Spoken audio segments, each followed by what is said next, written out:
Okay. Hi, my name's Andy Kantorski. I'm here in Sherborne, Massachusetts with Glen Kantorski, my father. I'm going to ask him a couple questions about his time in Vietnam and some of the experiences he had while he was there.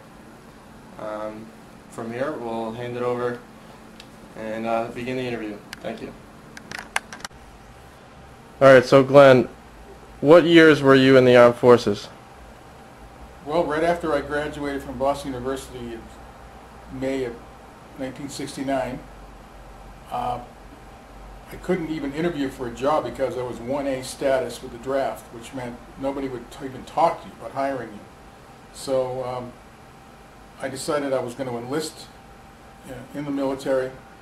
I looked into the Air Force, but they weren't hiring. They had too many applicants, so I ended up going into OCS, officer training, in the Army in September 1969. Where did you begin with the Army? Well, they sent me down to Fort Dix, New Jersey for basic training. And that was like my old stomping grounds because all my relatives in New Jersey. And then I was assigned to advanced infantry training in Fort Jackson, South Carolina. And that was another 10 weeks. And at that time, I decided, because I was tipped off that the Army was not looking for any more infantry officers, that I decided, okay, I'm going to drop out of officer candidate school. I was going to be sent down to Fort Benning, Georgia. And I thought about it, and I decided to withdraw from that school. So I was sent to Fort Ord, California, where I was an OJT, on-the-job training office clerk, because I had typing skills and I had college background. And I spent about 4 or 5 months in Fort Ord, California. It was beautiful. And then I was off to Vietnam because they could use everybody they could get. So I went over there as an infantry soldier, and because that was my training. What unit were you in the Army? Well, when I got to Vietnam, I was assigned to the 25th Infantry Division, which was located basically around Saigon. And I thought that was a pretty good deal. I would rather be near the big city than up on the border somewhere in Laos or Cambodia or the DMZ. So when I got to my unit, I handed my personnel person a letter from my first sergeant in Fort Ord, and it said that I was a very good clerk. And they said, great, we could use a clerk. So rather than grabbing a rifle and getting on top of an armored personnel carrier, they said, come on in and we need a clerk. And they made me a battalion legal clerk. Now, going into the war, what did you think of the whole situation? Did you think it was just a civil war between the same people? Well, I think most of the guys never really thought about it. It was just you're just doing your duty. And a lot of other guys went over there before you, and some of them had older brothers, and it was our turn to go over there. And we knew it was winding down, and we were hoping that it would end while we're over there and we go home early. That's what everybody thought. What are your thoughts on the friendly Vietnamese people? Could you trust them? Yeah, we were in a heavily Catholic area near Swan Luck, and we knew why they were fighting the Viet Cong, because they were Catholics who came down from the north years ago, maybe 20 or 30 years ago, and they wanted to be free in the south, and we were helping them fight for their freedom. What were your feelings about the Viet Cong and the North Vietnamese Army? Well, most American soldiers never saw a live Viet Cong or NVA. You might see their bodies. They were always hidden, and they always ran from you, and they always stayed undercover. But we respected them. Everybody respected them. Maybe more so than our South Vietnamese allies, which they had a tendency maybe to run in a combat situation. We couldn't trust them. Did the American soldiers you were with act racially superior to the Vietnamese? Yeah, I saw a little of that. I saw, I can remember a particular instance where we were driving along a highway and a big convoy, and guys would throw smoke grenades into the villages and stuff like that and laugh. But there's always that element in any group, especially 18 and 19-year-olds. But it was an individual thing. I saw a lot of soldiers that would go out and volunteer for medical duty and help these people. We gave them a lot. The girls that worked with us in our camps, we gave them a lot of food and refrigerators and lamps and fans, especially when the guys went home. They didn't need it anymore, and we would help them out. Were your officers as bad as they were portrayed in movies like Platoon and Full Metal Jacket? Well, there were some officers that guys didn't respect. I heard a lot of hearsay, but especially the younger lieutenants that thought they knew it all. But the good officers realized they learned from the older enlisted men and the battle-wise veteran officers from Korea, and even World War II at that time. And I always relied on them. I felt better when I was with some of those officers rather than the 18-year-old know-it-alls and goofballs. They kept us alive, the good ones. How long did it take you to become used to the idea that the enemy was always surrounding you? It was scary. I was always told never to wander outside our wire and our base. But you get used to it. But as soon as it got dark, the Viet Cong controlled the area. There was never a vehicle on the roads, and you just got used to being surrounded at all times. And also, you had to drive through there.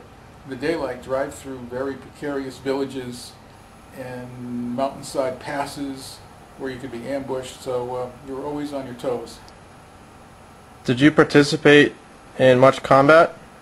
Luckily, I was with infantry units, but I was always in the rear where all the paperwork was being done, the personnel files, and I was doing court-martials and legal matters. But combat could be wherever the Viet Cong wanted it to be. They would attack any camp, especially camps that weren't heavily defended. And you could always be mortared, and you could always drive over a landmine in a vehicle. So, but it was good to have a roof over your head every night, and we got hot meals in the rear. The guys who were on the line companies, of course, were sleeping on the rain and on the ground. Were any of your friends killed in action?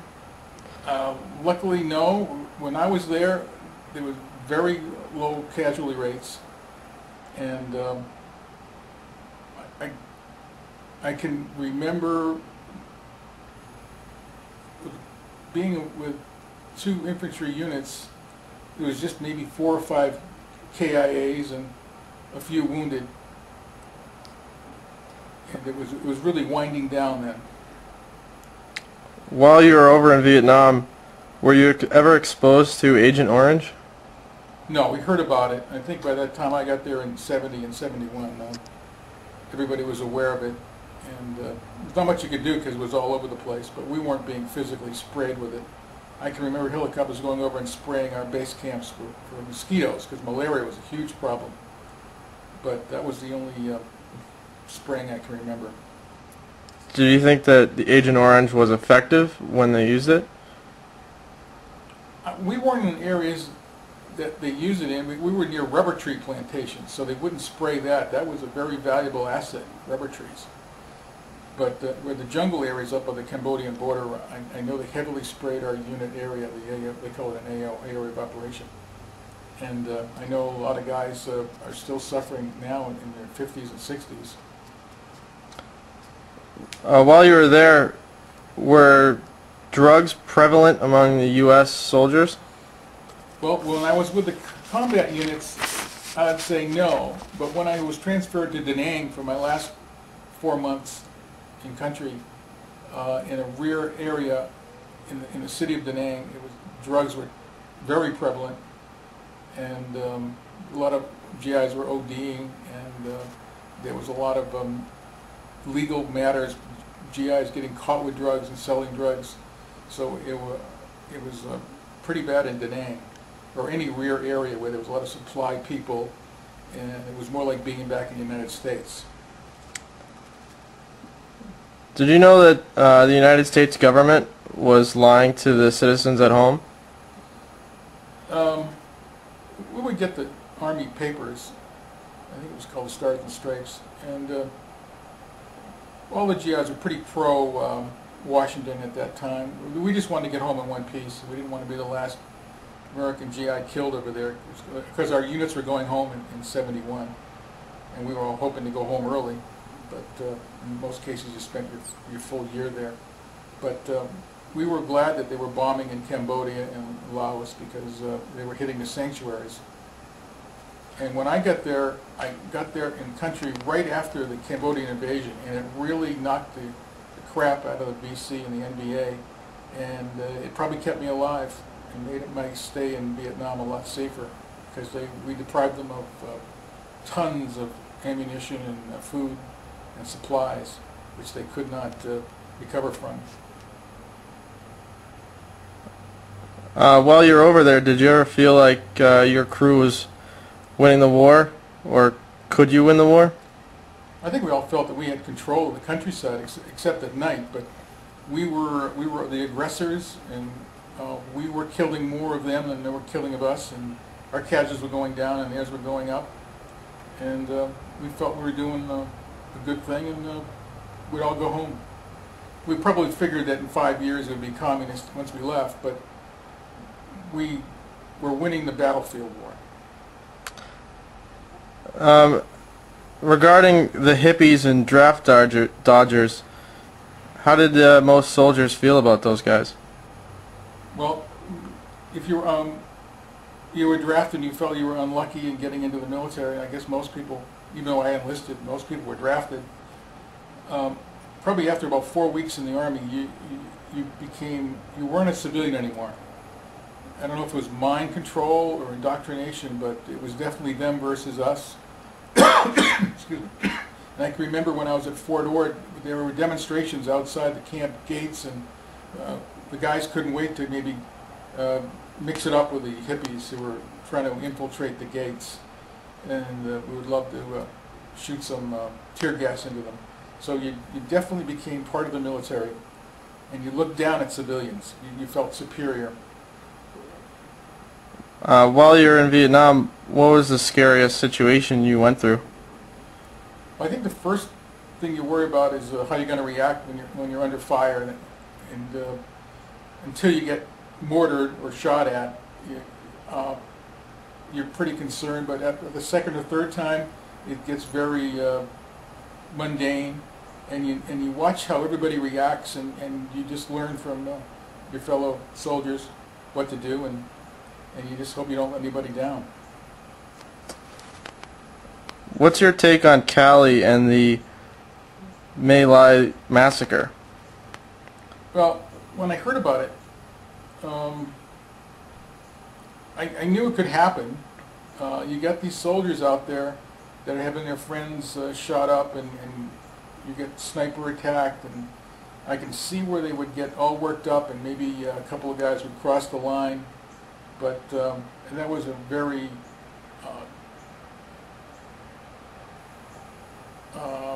how to say, unusual incident. I don't think it was happening a lot. And most GIs were regular guys, and they didn't want to hurt anybody, especially civilians.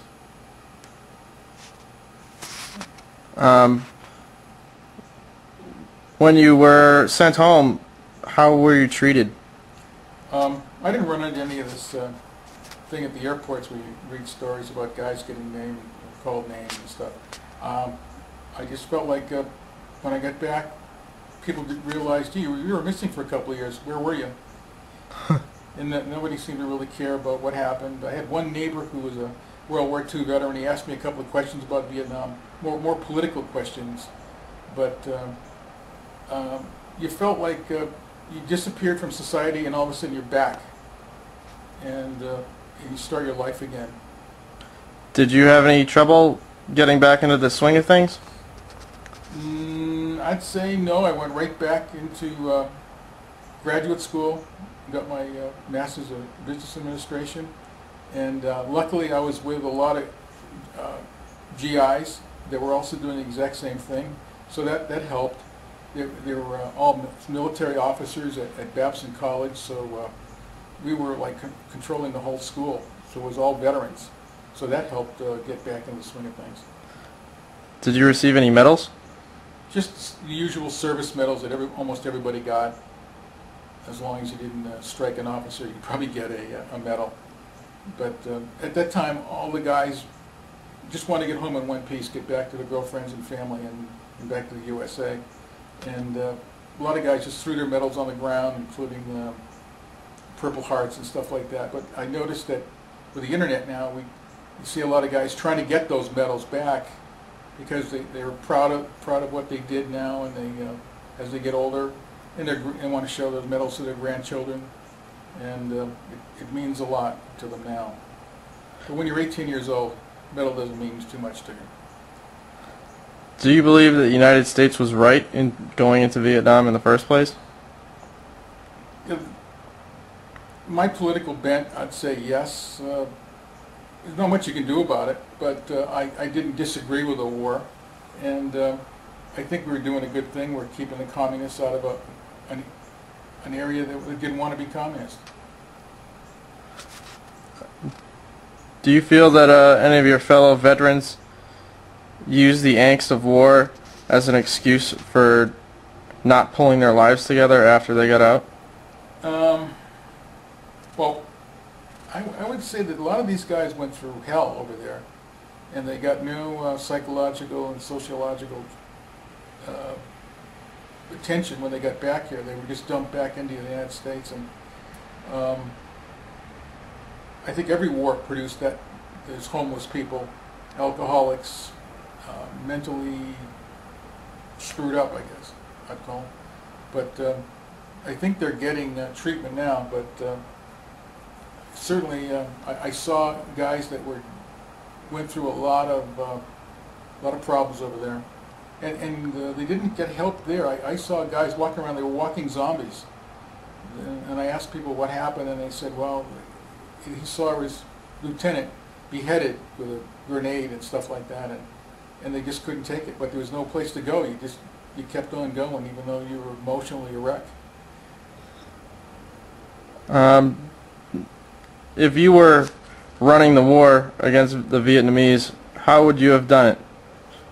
How would you have won the war? Well, I think we should have gone after their sanctuaries as soon as we got over there in Laos and Cambodia, and kept them out of South Vietnam that way. More heavy bombing. We were trying to be good guys, and you can't win a war with one hand tied behind your back. We proved that. Do you keep in touch with any of the people you served with over in Vietnam nowadays? Well, with the advent of the internet, when I got on the internet, I'd say maybe back in 1997, I was amazed how many military websites there were where guys were they were getting computers and they were trying to get back in touch with their friends, and it was really interesting. And I got to talk on the internet with several of the officers I served under, but you forget a lot of the names. Everybody's trying to remember the names of their friends, and usually guys just remember nicknames. Everybody had a nickname there, and the internet helped, but there's a lot of guys that never wanted to talk about it again. I'd say maybe half of them never tried to meet up on the internet and join these units websites. It's very frustrating because a lot of guys want to get back with them, and they just don't want to participate, and I can understand why.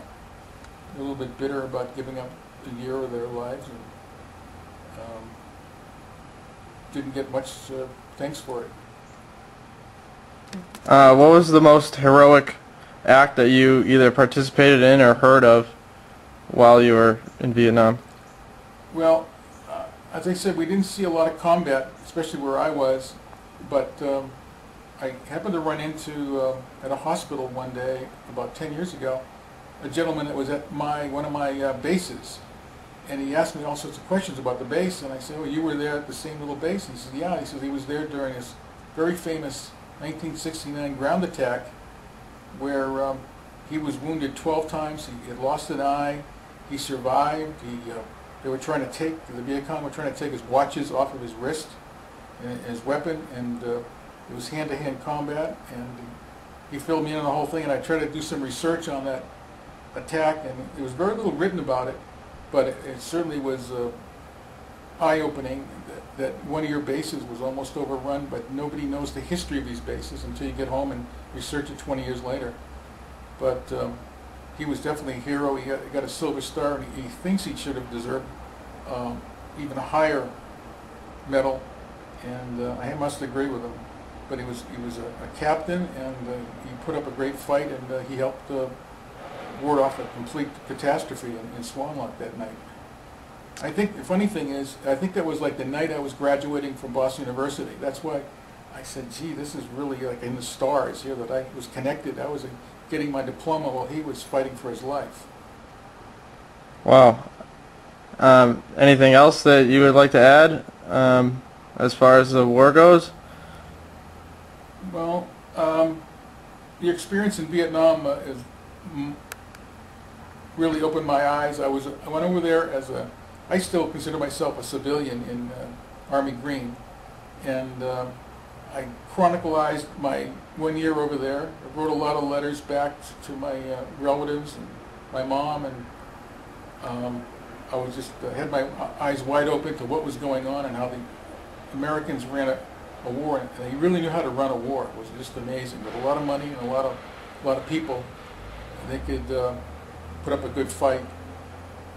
But unfortunately, my mom destroyed all my letters when I got home, and I thought I'd be able to go through and write something down, like a little history, but it's all gone, so it has to be in my head now. I forgot a lot of names of guys I knew, and but that's the way it goes. She also threw out my baseball cards too, so that's 0 for 2 for my mom. All right, well, thank you very much for participating. As you know, we'll be sending this to the Vietnam Museum, and maybe you'll be on the TV someday. Oh, it was a pleasure.